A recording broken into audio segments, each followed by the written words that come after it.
मेरा नाम रोहित है। जो कहानी मैं आपको बताने जा रहा हूं वह कोई कल्पना नहीं, बल्कि मेरी जिंदगी की सबसे डरावनी रात है।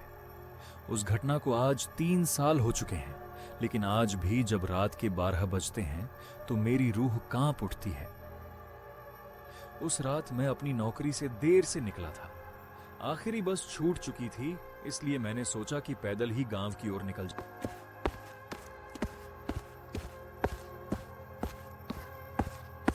रास्ता सुनसान था, दोनों तरफ घना जंगल और बीच में एक लंबी सड़क।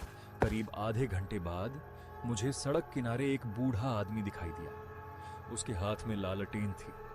उसने मेरी तरफ देखा और धीमी आवाज में कहा, बेटा, इस रास्ते पर मत जाओ, आज रात कोई लौट कर नहीं आता। मैंने सोचा कि शायद वह मुझे डराने की कोशिश कर रहा है। मैंने उसकी बात अनसुनी कर दी और आगे बढ़ गया। कुछ दूर जाने के बाद मुझे लगा कि कोई मेरे पीछे चल रहा है। मैंने पलटकर देखा, लेकिन वहां कोई नहीं था। मैंने कदम तेज कर दिए।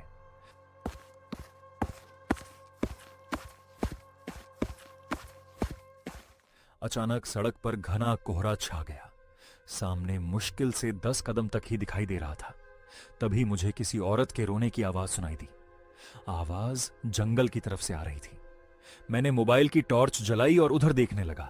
तभी पेड़ों के बीच सफेद कपड़ों में एक औरत खड़ी दिखाई दी।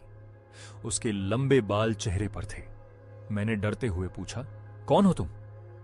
उसने कोई जवाब नहीं दिया। अचानक उसने धीरे धीरे अपना सिर उठाया। उसका चेहरा बिल्कुल नहीं था।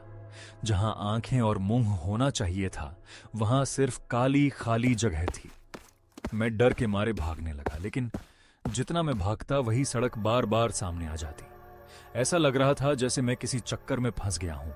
कुछ देर बाद मुझे फिर वही बूढ़ा आदमी दिखाई दिया।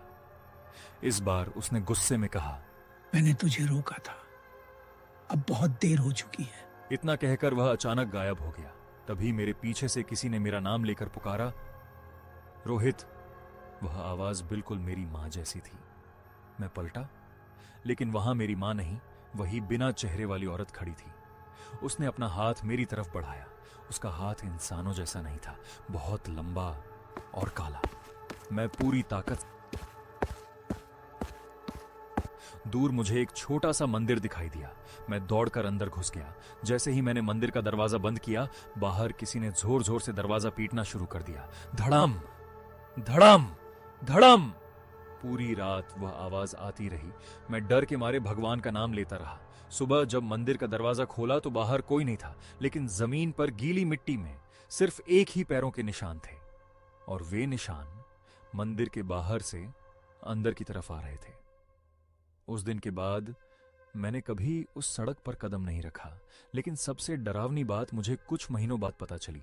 गांव वालों ने बताया कि जिस बूढ़े आदमी ने मुझे रोका था, उसकी मौत तो 10 साल पहले इसी सड़क पर हो चुकी थी।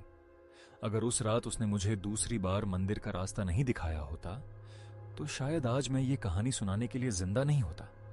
अगर आप भी कभी रात में किसी सुनसान सड़क पर किसी अजनबी को आपको रुकने की चेतावनी देते देखें, तो उसकी बात को मजाक मत समझिए, क्योंकि कुछ रास्ते सिर्फ जाने के लिए होते हैं, लौट कर आने के लिए नहीं।